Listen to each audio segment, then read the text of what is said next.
crois que tout le monde est convaincu maintenant que la transition énergétique passera par l'évolution des réseaux et en particulier des réseaux de distribution.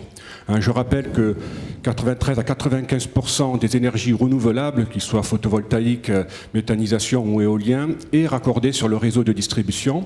Et donc cela va nécessiter bien entendu des réseaux nouveaux pour le raccordement ou des renforcements sur les réseaux anciens.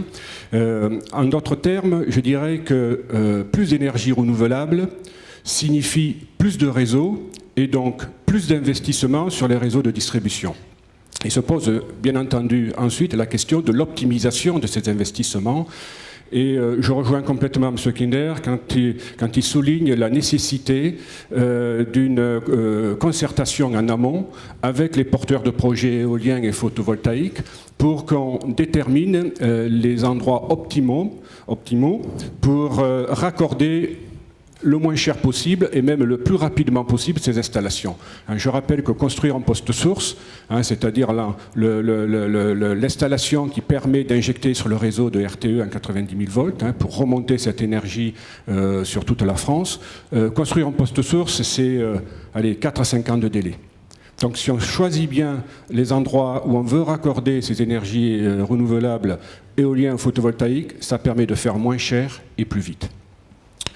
Donc les énergies renouvelables, c'est davantage de réseaux, ce sera aussi des réseaux plus sophistiqués, plus intelligents. Ça a été évoqué à maintes reprises. Il va falloir passer d'une organisation où on produisait de façon très centralisée et le réseau acheminait cette production centralisée vers les territoires.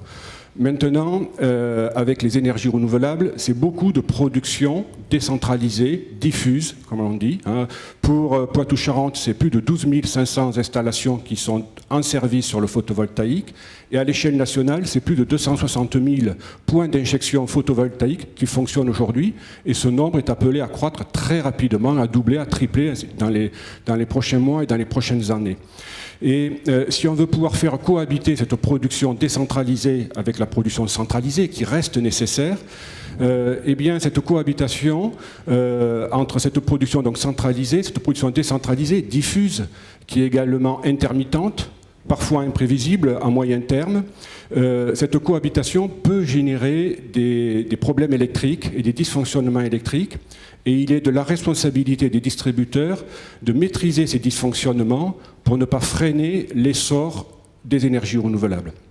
C'est la raison pour laquelle le RDF travaille sur des solutions technologiques nouvelles, les smart grids, c'est-à-dire les réseaux intelligents du futur, si on veut parler français,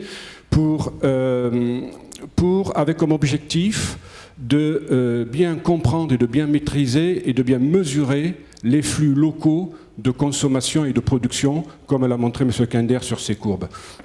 Aujourd'hui, on ne peut mesurer ces flux qu'à l'échelle de dispositifs centralisés que sont les postes sources. Il faudra aller plus dans le détail, il faudra aller sur le réseau basse tension, il faudra aller pratiquement consommateur par consommateur, producteur par producteur, pour maîtriser et avoir une gestion plus fluide et surtout plus réactive entre l'offre et la demande à quasiment en temps réel. Alors, EDF travaille bien sûr sur ces solutions-là. Il est très important de travailler également à créer une filière Smart Grid en France, avec un levier important qui sera, une clé de voûte importante qui sera le compteur Linky, le compteur communicant. Donc j'espère qu'une grande partie sera fabriquée pas très loin d'ici, à Chasseneuil-du-Poitou en Vienne, puisque Itron a son centre de recherche européen à Chasseneuil-du-Poitou, mais il a aussi un centre de production très important.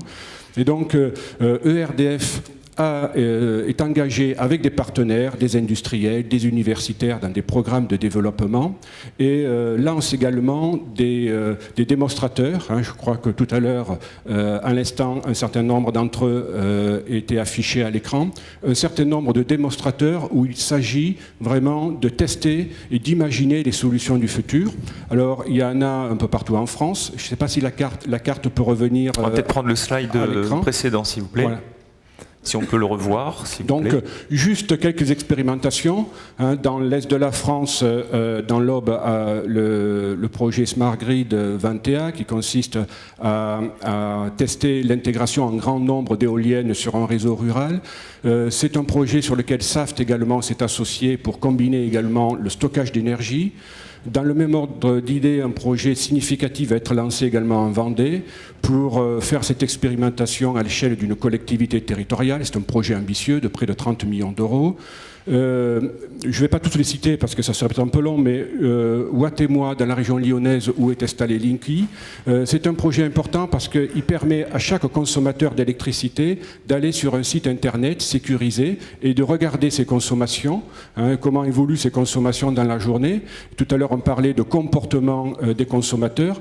Pour avoir un comportement parfaitement adapté, encore faut-il connaître en amont ces modes de consommation et l'impact sur la consommation. Linky permettra ce genre de choses. Voilà.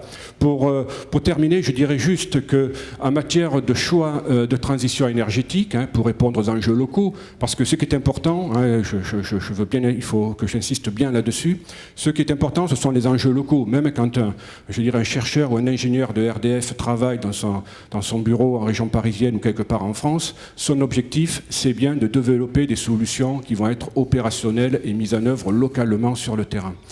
Et donc je dirais que quand les choix de la transition énergétique devront se faire, je pense qu'il faut qu'ils soient compatibles avec un équilibre national qui est garant du bon fonctionnement du système électrique global. Hein, ça aussi, M. Kinder l'a souligné. C'est important que le système électrique français, qui fonctionne pas si mal, continue à perdurer dans le temps.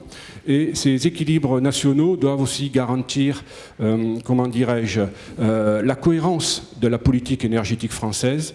Ils doivent garantir également la cohésion territoriale, qui est basée en France sur deux leviers essentiels, qui sont la péréquation tarifaire et la solidarité entre territoires. Et il faut que ces deux leviers essentiels soient renforcés, je pense, au sortir des choix de la transition énergétique.